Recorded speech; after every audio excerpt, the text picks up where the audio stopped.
പണ്ടൊക്കെ തിമിരം മൂത്ത് കഴിഞ്ഞിട്ട് ചെയ്യാം എന്നുള്ള രീതിയിൽ അപ്രോച്ച് ചെയ്യുന്നതിന് പകരം ഇഞ്ചെക്ഷൻസോ അനസ്തീഷ്യയോ ഒക്കെ കഴിയുന്നതും കുറച്ചാണ് ഉപയോഗിക്കുന്നത്. ഈ ലെൻസ് ഇട്ട് കഴിയുമ്പോൾ നമുക്ക് കണ്ണാടി കഴിയുന്നതും അവോയ്ഡ് ചെയ്യാവുന്ന രീതിയിൽ ദൂരേക്ക് കാണാൻ സാധിക്കും. രാവിലെ അഡ്മിറ്റ് ചെയ്ത് ഉച്ചയോടുകൂടി വീട്ടിൽ പോകാവുന്ന രീതിയിലാണ്. നമ്മളിന്ന് കാറ്ററാക്ട് സർജറിനെ കുറിച്ച് കൂടുതൽ മനസ്സിലാക്കാൻ ശ്രമിക്കാം. കാറ്ററാക്ട് എന്ന് പറഞ്ഞു കഴിഞ്ഞാൽ തിമിരം, അത് നമ്മുടെ കണ്ണിൻ്റെ ലെൻസ് പതുക്കെ മങ്ങി വരുന്നതിൻ്റെ ആണ് നമ്മളത് തിമിരം അല്ലെങ്കിൽ കാറ്ററാക്ട് എന്ന് പറയുന്നത്. നമ്മുടെ കണ്ണിനുള്ളിൽ ഒരു നാച്ചുറൽ ആയിട്ടുള്ള ഒരു ലെൻസ് ഉണ്ട്. അതിൻ്റെ ക്ലാരിറ്റി കുറയുക, അതിൻ്റെ കളർ മാറുക, അതിൻ്റെ പവർ മാറുക, അങ്ങനെയുള്ള വ്യത്യാസങ്ങളാണ് പ്രായമാകുമ്പോഴും അല്ലാത്ത ചില സന്ദർഭങ്ങളിലും സംഭവിക്കുന്നത്. അപ്പോൾ നമ്മൾ എന്താ ചെയ്യുന്നതെന്ന് വെച്ച് കഴിഞ്ഞാൽ ആ കാറ്ററാക്ട് വന്ന ലെൻസ്, മങ്ങിയ ലെൻസ് നമ്മളത് മാറ്റി അതിനൊരു ആർട്ടിഫിഷ്യൽ ലെൻസ് കണ്ണിൽ ഫിറ്റ് ചെയ്യുന്നതിനാണ് കാറ്ററാക്ട് സർജറി എന്ന് നമ്മൾ പറയുന്നത്. അപ്പോൾ ആ ലെൻസ് നമ്മുടെ കണ്ണിൽ അപ്രോച്ച് ചെയ്യാനായിട്ട് നമ്മൾ കോർണിയയിൽ കൂടെയാണ് ഇപ്പോഴത്തെ ലേറ്റസ്റ്റ് ടെക്നീക്ക് വഴി നമ്മൾ അപ്രോച്ച് ചെയ്യുന്നത്. അതിന് നമ്മൾ ലേറ്റസ്റ്റ് ആയിട്ടുള്ള മെഷീൻസും ഇൻസ്ട്രുമെൻസും എല്ലാം ഉപയോഗിച്ച് തന്നെയാണ് ചെയ്യുക. അതുകൊണ്ട് തന്നെ നമുക്ക് വളരെ നല്ല ഒരു റിസൾട്ട് പ്രതീക്ഷിക്കാം നമ്മുടെ സർജറി കഴിയുമ്പോൾ. അങ്ങനെ വരുന്നത് കൊണ്ട് നമ്മൾ അധികം വെയിറ്റ് ചെയ്യാൻ നിൽക്കാറില്ല. ഈ പണ്ടൊക്കെ തിമിരം മൂത്ത് കഴിഞ്ഞിട്ട് ചെയ്യാം എന്നുള്ള രീതിയിൽ അപ്രോച്ച് ചെയ്യുന്നതിന് പകരം ഇപ്പോൾ നമുക്ക് കണ്ണാടി കൊണ്ട് അല്ലെങ്കിൽ കണ്ണട കൊണ്ട് നമുക്ക് കറക്റ്റ് ചെയ്യാൻ പറ്റാത്ത ഒരു വിഷൻ നമ്മൾ കഴിയുന്നതും കാറ്ററാക്ട് സർജറി വഴി ക്ലിയർ ആക്കാനാണ് നമ്മൾ ശ്രമിക്കാറ്. അപ്പോൾ കഴിയുന്നത് നേരത്തെ തന്നെ ചെയ്യുന്നതനുസരിച്ച് നമുക്ക് സർജറിയിലാണെങ്കിലും കോംപ്ലിക്കേഷൻസ് കുറവായിട്ടും. കാറ്ററാക്ട് സർജറിയിൽ നമ്മൾ കഴിയുന്നതും ഇഞ്ചെക്ഷൻസോ അനസ്തീഷ്യയോ ഒക്കെ കഴിയുന്നതും കുറച്ചാണ് ഉപയോഗിക്കുന്നത്.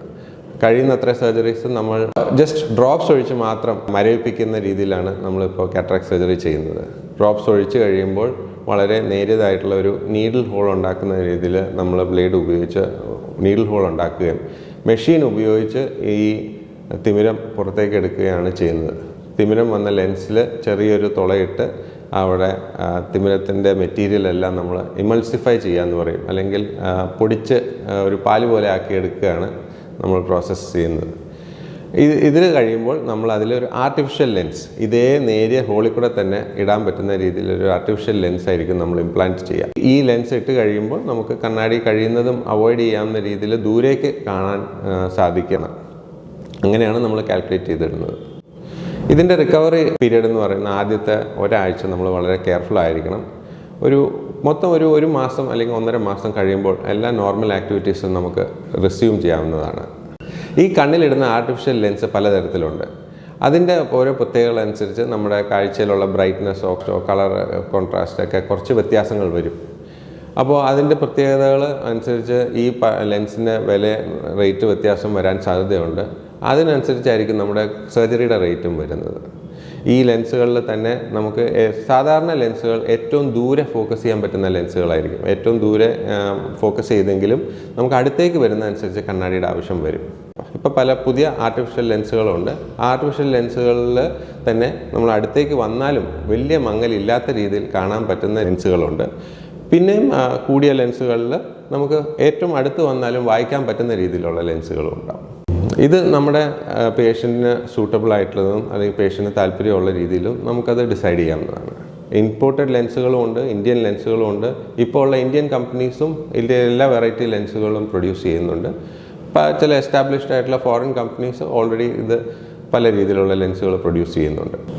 ഒരുവിധം എല്ലാ പേഷ്യൻസിനെയും നമ്മൾ രാവിലെ അഡ്മിറ്റ് ചെയ്ത് ഉച്ചയോടുകൂടി വീട്ടിൽ പോകാവുന്ന രീതിയിലാണ് നമ്മളത് ചെയ്യുക. വളരെ ബ്രീഫായിരിക്കും. സർജറി സാധാരണ അധികം സമയം എടുക്കില്ല. പക്ഷേ സർജറി കഴിയുമ്പോൾ കുറച്ച് നേരം നമ്മളിവിടെ റെസ്റ്റ് എടുപ്പിച്ചിട്ടാണ് തിരിച്ചു വിടുക. പിന്നെ നമ്മൾ പിന്നീട് എപ്പോഴാണ് വരേണ്ടതെന്നുള്ളത് ഡോക്ടർ അന്ന് ഡിസ്ചാർജ് ചെയ്യുന്ന സമയത്ത് പേഷ്യൻറ്റിനോട് പറഞ്ഞു വിടുന്നതായിരിക്കും.